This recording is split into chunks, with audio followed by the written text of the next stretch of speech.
नमस्कार दोस्तों, इस दीपावली के अवसर पर बहुत बड़ी रहस्यमय जानकारी आपके सामने लेकर आए हैं। परमेश्वर कबीर साहिब जी कहते हैं, एक राम दशरथ का बेटा, एक राम घट में बैठा, एक राम का सकल पसारा, एक राम दुनिया से न्यारा। दोस्तों, आखिर कौन है वह सबसे बड़ा राम जिसकी भक्ति करने से हमें मोक्ष प्राप्त हो सकता है? क्या भगवान राम की भक्ति करने से हमें मोक्ष प्राप्त हो सकता है या नहीं? जानिए शास्त्रों के आधार पर। आखिर भगवान राम को किसके श्राप से राज्य छोड़कर वनवास जाना पड़ा तथा सीता जी को युद्ध करके घर लाने के बाद भी घर से निष्कासित करना पड़ा? इस रहस्यमय जानकारी के लिए देखिए पूरी वीडियो। आओ इस दिवाली कुछ नया करें, इस दिवाली पटाखों को ना कहें, इस दिवाली जुआ सट्टे को ना कहें, हर बुराई से दूर रहें और कुछ नया करें। इस दिवाली हम आपके लिए कुछ नया बताने जा रहे हैं जिससे आपका जीवन ही बदल जाएगा। तो सबसे पहले ये जानते हैं कि दिवाली मनाते क्यों हैं। त्रेता युग में श्री रामचंद्र जी के वनवास से अयोध्या लौटने की खुशी में दिवाली मनाई जाती है। लेकिन क्या आपको पता है दिवाली सिर्फ 2 वर्ष ही अयोध्या में मनाई गई, क्योंकि 2 वर्ष पश्चात सीता जी को श्री राम ने घर से निकाल दिया था। उस समय वह गर्भवती थी। इस फैसले से अयोध्या गमलीन हो गया था। अयोध्या वासियों ने 2 वर्षों तक दीपावली और दशहरा मनाया था। उसके पश्चात बंद कर दिया था कि जिस देवी के लिए रावण मारा गया, आज वह फिर से कितने रावणों का कष्ट झेलेगी। दिवाली खुशी का प्रतीक है। जब राजा और रानी अलग अलग हो गए तो ना दिवाली राजा को अच्छी लगे और ना प्रजा को।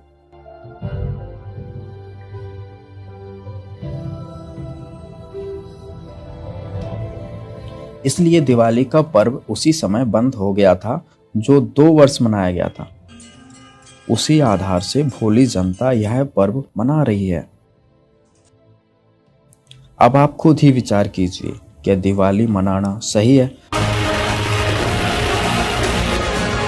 जिसके कारण वर्तमान में प्रदूषण से सभी परेशान, जीव जंतुओं की हत्या, मिठाइयों में मिलावट, दिवाली के दिन ही पटाखों की शोरगुल में लूट और हत्याओं का अंजाम दिया जाता है। इन सभी मुसीबतों से, इन सभी परेशानियों से बचने के लिए हम आपके लिए लाए हैं जीने की राह, जिससे आपका जीवन खुशियों में बदल जाएगा। हर दिन खुशी की दिवाली मनाई जाएगी।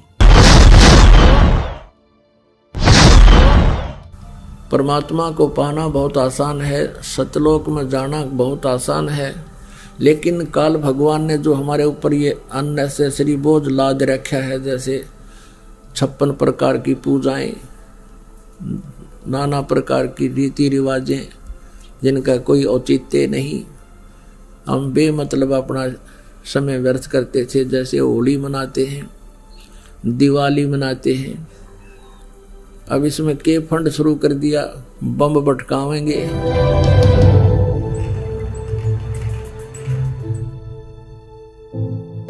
कितना प्रदूषण हो जाता है, किसी की आंख में डाला, आंख फूट गई, किसी के कपड़े जल गए, किसी के खेतों में पूड़ियां जल गई, किसी का घर में आग लग गई, और प्रदूषण निरा, और सारी रात बड़ा कोई मरीज है, बीमार है, उसने वो परेशानी रहे। ये कोई खुशी का तरीका है?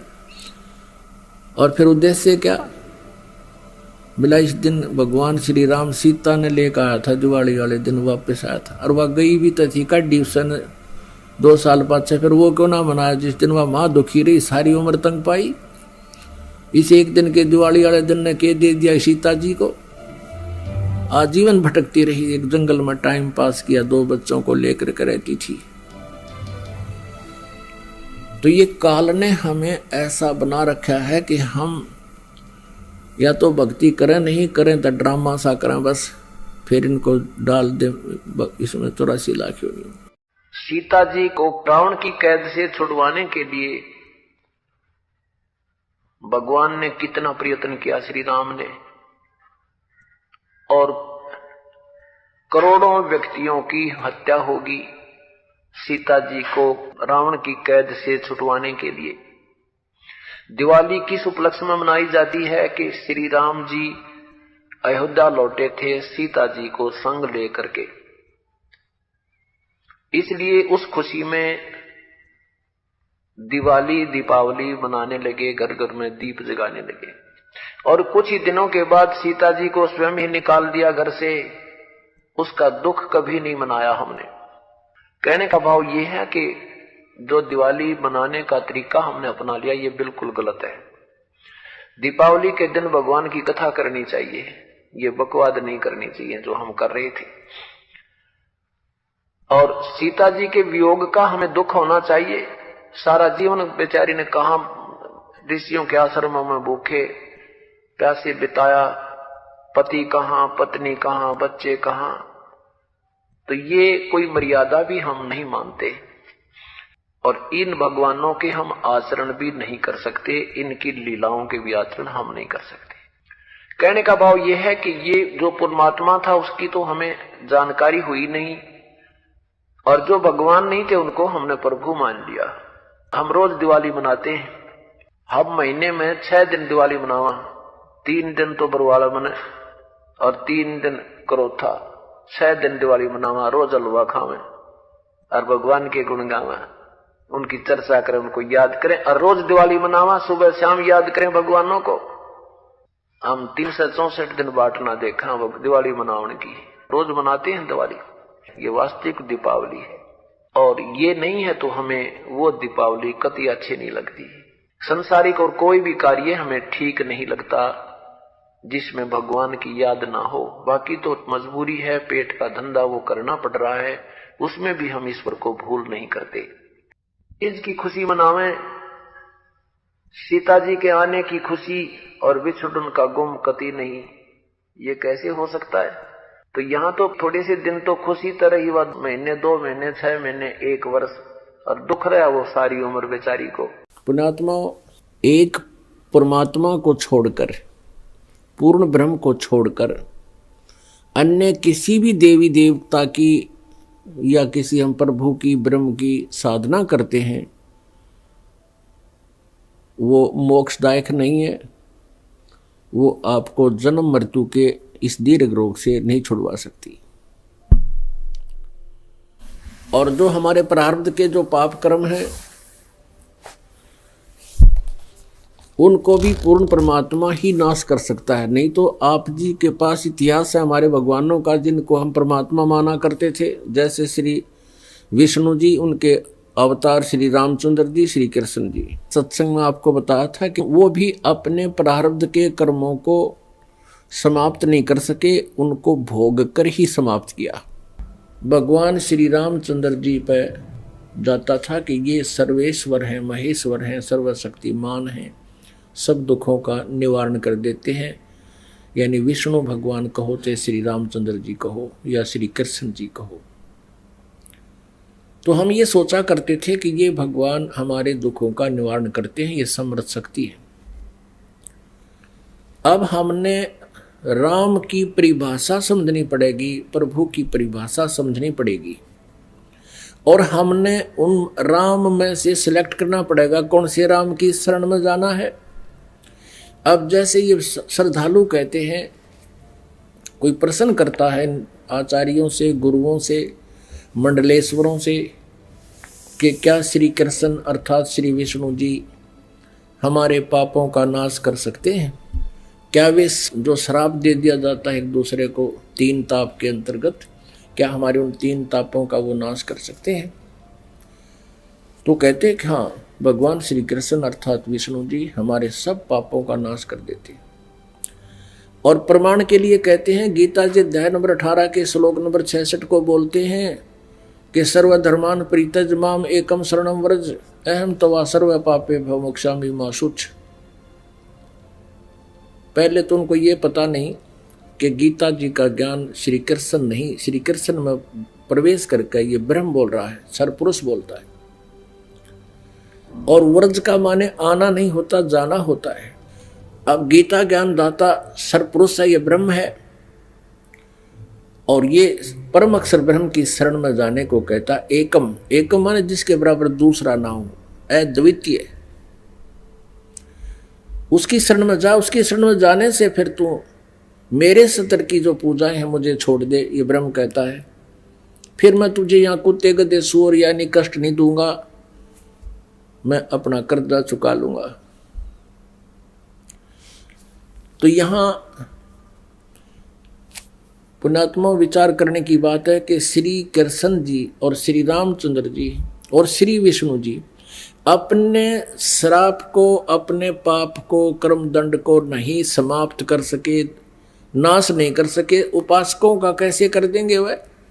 जैसे श्री विष्णु जी को श्राप दिया था नारद जी ने, और ये श्राप दिया था कि नारद जी के मन में विवाह कराने की प्रेरणा होगी, और उसने देखा कि राजा की लड़की का स्वयंवर था, और उसमें लड़कियां अपनी मर्जी का पति अपनी इच्छा से सिलेक्ट करती थी, और राजा लोग बैठ जाते थे वहां सामने आके। नारद जी ने विवाह कराने की सोची, और फिर सोचा भी मेरा विवाह कौन करेगा, मन तो कचकोला कढ़ा रखा है, इतनी मोटी चोटी सिर पे, और शकल भी ठीक को ना। तो उसने सोचा कि भगवान विष्णु से उनका स्वरूप ले लेता हूं। एकांत में जाकर टेलीफोन किया, याद किया, श्री विष्णु जी प्रकट हो गए। नारद जी ने कहा भगवान मैंने विवाह करवाना है और आप मना मत करियो, आज पहली बार आपसे कोई वस्तु मांग रहा हूं, मुझे आप हरि रूप चाहिए, मुझे हरि रूप चाहिए,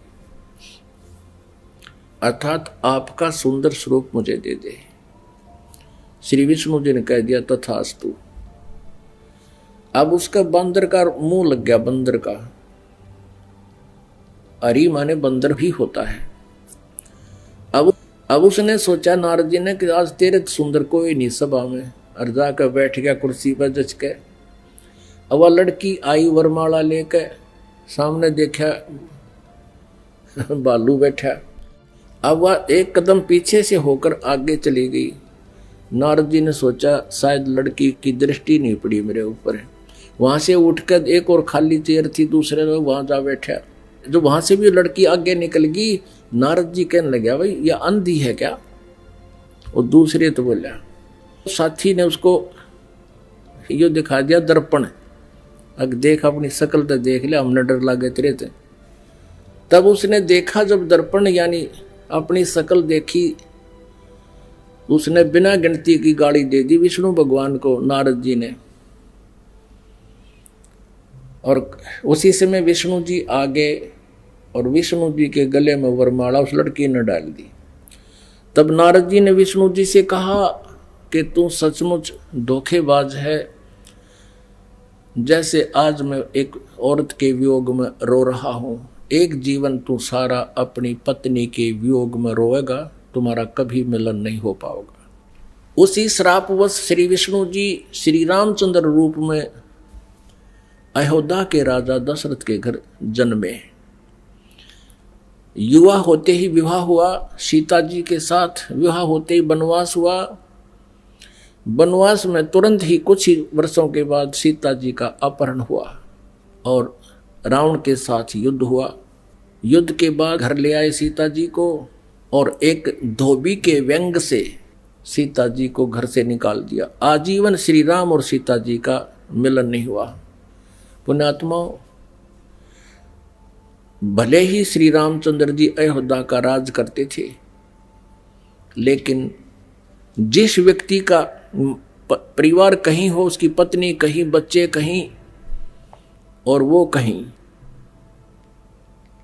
वो सपने में भी सुखी नहीं हो सकता। और अंत समय में जब उसने पता चला कि मेरे पुत्र लव और कुश यहाँ पर हैं, उन्होंने भी उससे नफरत होगी और उनसे बात करना पसंद नहीं किया, और सीता जी भी पृथ्वी के अंदर समा गई, उसके दर्शन तक नहीं किए।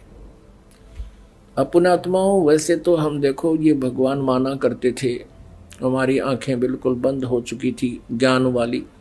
सीता जी को जब युद्ध के बाद घर लाना चाहा था श्री रामचंद्र जी ने, तो ये कहा था कि मैं परीक्षा लेकर घर चलूंगा, यदि तू परीक्षा में सफल होगी तो मैं मान लूंगा तू निष्कलंक है, रावण से तेरा कोई संबंध शारीरिक नहीं हुआ, और यदि तू परीक्षा में सफल हुई तो खत्म हो जाएगी। क्या परीक्षा ली थी श्री रामचंद्र जी ने कि अग्नि में बैठा दी थी सीता जी को, आग लगा दी थी चिता बना के, और ये सोच लिया था कि यदि ये कलंकित होगी तो जल मरेगी टंटा कट्टे, और सही होगी निष्कलंक होगी तो जीवित रह जाएगी। तो सीता जी जली नहीं थी, परीक्षा में सफल हुई थी। उसके बाद फिर आकर के एक धोबी ने कह दिया, अपनी पत्नी ने कुटा था, वह कहता 2 दिन उस तक दुखी होकर अपने चली गई होगी मित्र प्यारी अपनी सहेली के यहाँ, और जब वो वापस आई तो उसने रात ने कुटा था और ये कह रहा था कि मैं ये दशरथ का बेटा रामचंद्र नहीं हूँ जो 12 वर्ष रावण के पास रही और फिर उसको अपने घर पे रखे बैठा है। उस समय राजा लोग एक विशेष न्यायकारी होते थे, भेष बदल कर अपनी नगरी में घुमा करते थे, कोई व्यक्ति दुखी तो नहीं है। तो रामचंद्र जी ने कान लाकर सुना तेरा जिक्र कैसे हो रहा है। उसने 2-3 बार दोहराई ये बात, इस बात पर कि मैं निंदा का पात्र बन गया हूं सीता को घर लाके। अगले दिन सीता को निकाल दिया कि मैं दुनिया की व्यंग नहीं सुन सकता और जाइए आप, मैं नहीं रख सकता आपको, आप रावण के पास रही हो। अब फुटे भाग हमारे इसे भगवान थे हमारे, गर्भवती पत्नी और अकेली निकाल सुबह भाग जाए यहाँ से, अरे कलेजा फटने हो जाता है।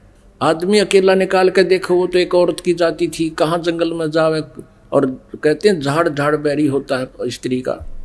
और ये थे हमारे भगवान, ये थे इनके करैक्टर, इनको हम कहते हैं मर्यादा पुरुषोत्तम। यह क्या मर्यादा थी भाई, एक गर्भवती पत्नी को और घर से निकाल देना, कितना मरो चाहे जीवे, ये तो कितना कट्टर स्वभाव होगा उस व्यक्ति का। अब कहने का भाव ये है पुण्यात्माओं, श्री रामचंद्र जी को जब पता चला, उसने अश्वमेघ यज्ञ करी थी, घोड़ा छोड़ दिया, लव कुश ने पकड़ दिया, रामचंद्र जी के छक्के छुड़ा दिए। सीता को पता चला तो दर्शन भी नहीं करे उसे, किसी के दर्शन करूं समागी धरती में। और श्री रामचंद्र जी ने आकर के वापस इसी दुख में सरयू नदी में जल समाधि ले ली, सरयू नदी में शरीर छोड़ दिया। उसके बाद फिर श्री कृष्ण रूप में जन्म हुआ और रावण के साथ युद्ध के दौरान श्री रामचंद्र जी ने सुग्रीव के भाई बाली को मारा था, एक वृक्ष की ओट लेकर, यानी धोखे से। तो उसका भी बदला देना पड़ा श्री कृष्ण जी के रूप में।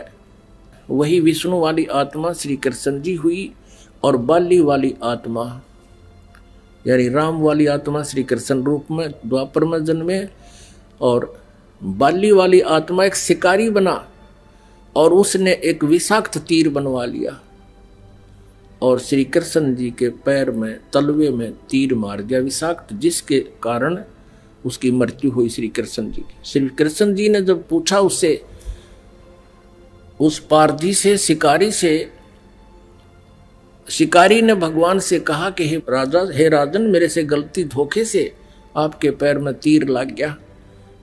आपके पैर में पद्म है, ये चमक रहा था, दिन का समय झुरमट सी वृक्ष की छाई हुई थी और मैं शिकार के लिए घूम रहा था। आपके ये पद्म की रोशनी मुझे लगा जैसे मृग की आंख है हिरण की, मैंने धोखे से गलती से तीर मार दिया और ये तो विषाक्त है, अब आप जी नहीं सकते, मुझसे धोखा हो गया, गलती होगी, माफ करो, क्षमा करो। तब श्री कृष्ण जी ने कहा कि बाली, ये तेरे से धोखा नहीं हुआ, ये ऐसा ही होना था भाई, मैंने तेरे को धोखे से मारा था त्रेता युग में और आज मैं वो बदला दे चला हूं। अब दुर्वासा जी ने श्राप दिया था यादव कुल को, श्री कृष्ण जी के कुल को श्री कृष्ण जी के समक्ष ही श्राप दे दिया था कि यादव कुल का नाश होगा। किसने? इस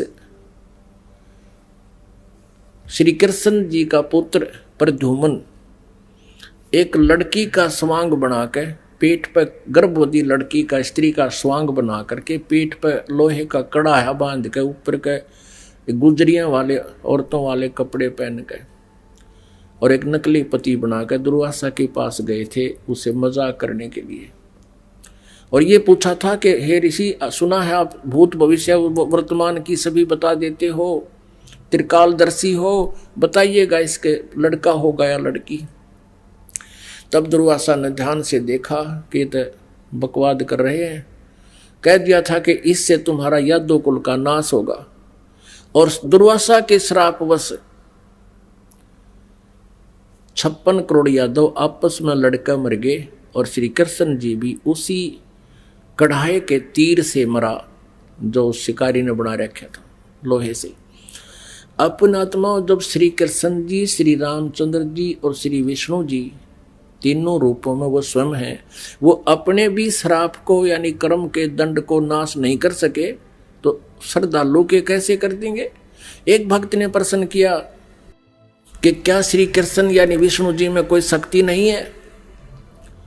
जैसे श्री कृष्ण जी अर्थात विष्णु जी राजा मोरध्वज के घर गए थे, वहां उनके पुत्र ताम्रध्वज को आरे से चिरवा कर और उनको जीवित कर दिया था जब वो मृत्यु को प्राप्त हो गए थे।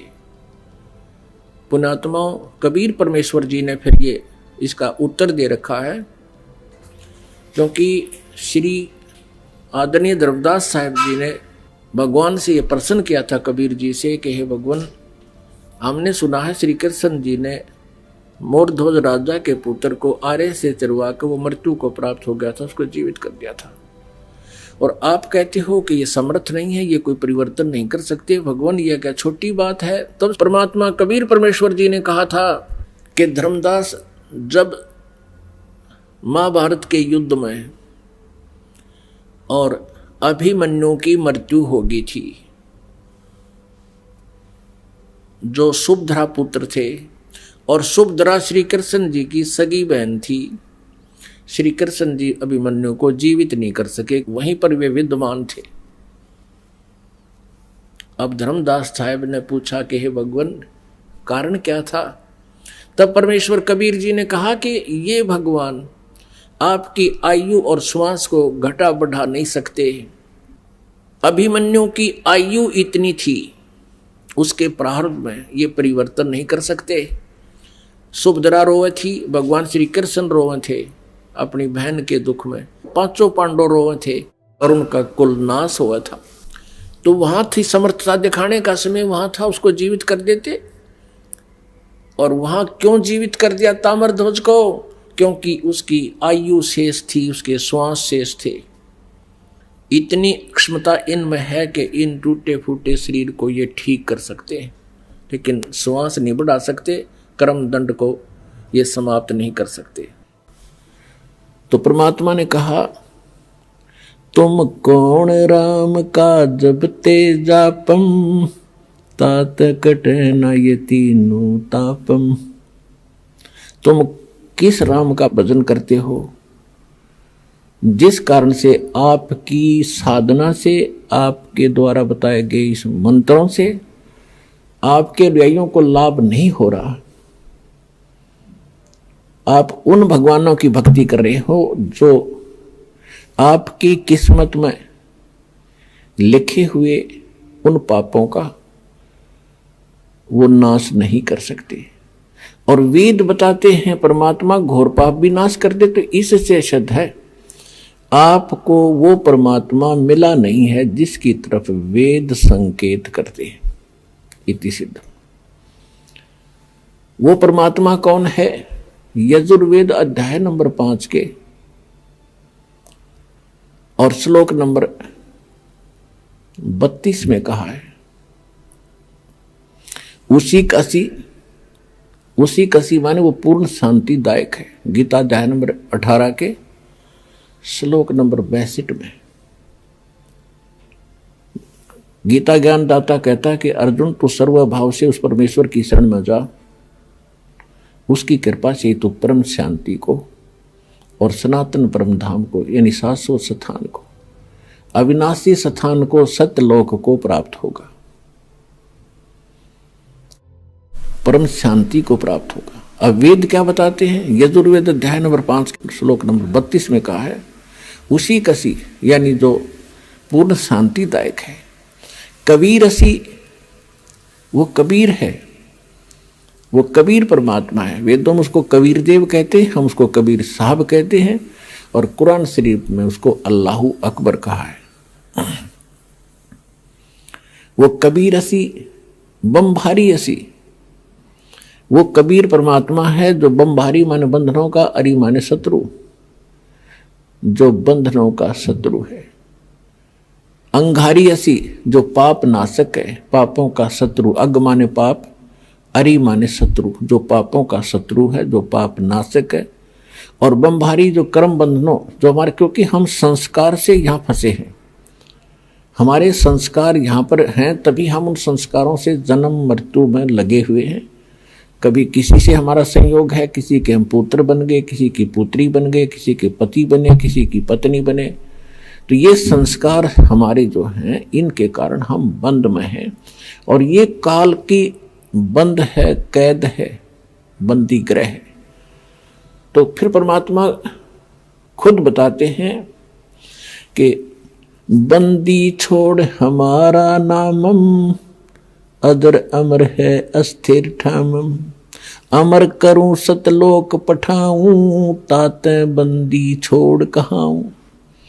अमर करूं, तुम्हें यहां सदा के लिए सुखी कर दूंगा, जन्म मृत्यु से रहित कर दूंगा, तुम्हारे सब पापों का नाश करूंगा, सब संस्कार और बंधन यहां से समाप्त कर दूंगा, इसलिए मैं बंदी छोड़ कहलाता हूं।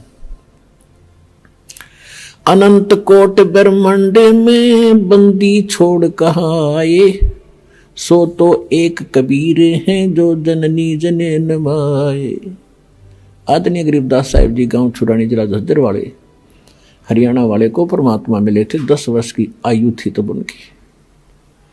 किसान के घर जन्म था, जाट जाति में, खेतों में अपना पशु चरा रहे थे, गव्वें चरा रहे थे। वहां परमात्मा आए सतलोक से, जैसा उनके नियम में है, अच्छी आत्माओं को मिलते हैं, उनको अपने ज्ञान से परिचित कराते हैं, सतलोक ले जाते हैं। तब उनको सचमुच वो एकदम दृश्य सारे सत्य महसूस हुए, और परमात्मा ने उनके अंतःकरण में वो यथार्थ ज्ञान योग उनका खोल के और वो फीड कर दिया था, यथार्थ ज्ञान उनके अंदर भर दिया था।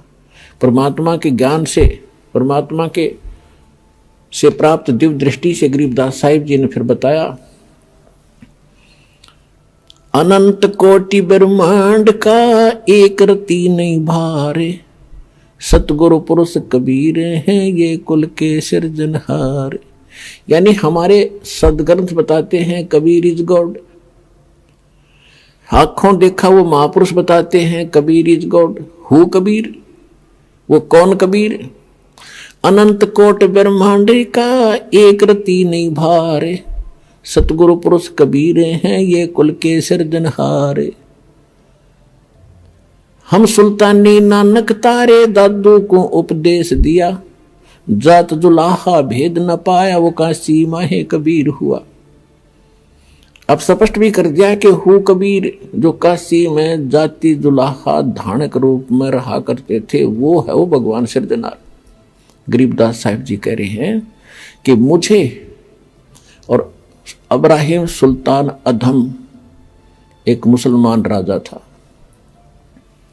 इराक देश का, उसको और आदरणीय दादू साहिब जी को, आदरणीय नानक साहिब जी को, हम सुल्तानी नानक तारे और दादू को उपदेश दिया, जात चुलाहा भेद नहीं पाया, वो काशी माहे कबीर हुआ। अब स्पष्ट कर रहे हैं गरीबदास साहिब जी के मुझे पार किया, दादू साहिब जी को पार किया, नानक जी को पार किया। अब दादू साहिब जी को परमात्मा ऐसे ही मिले थे जैसे गरीबदास साहिब जी को मिले थे। तो उन्होंने कहा था, जिन मुझको निज नाम दिया सोए सतगुरु हमार, दादू दूसरा कोई नहीं ये कबीर सिरजनहार। दोस्तों, आप भी अपने घरों में रोज खुशियों के दीप जलाना चाहते हैं तो आज ही विजिट करें हमारी वेबसाइट www.jagatgururampalji.org और डाउनलोड करें निःशुल्क पुस्तक जीने की राह। जीने की राह पुस्तक आप फ्री SMS द्वारा भी मंगा सकते हैं। निःशुल्क पुस्तक मंगाने के लिए व्हाट्सएप या SMS करें हमारे निम्नलिखित नंबरों पर।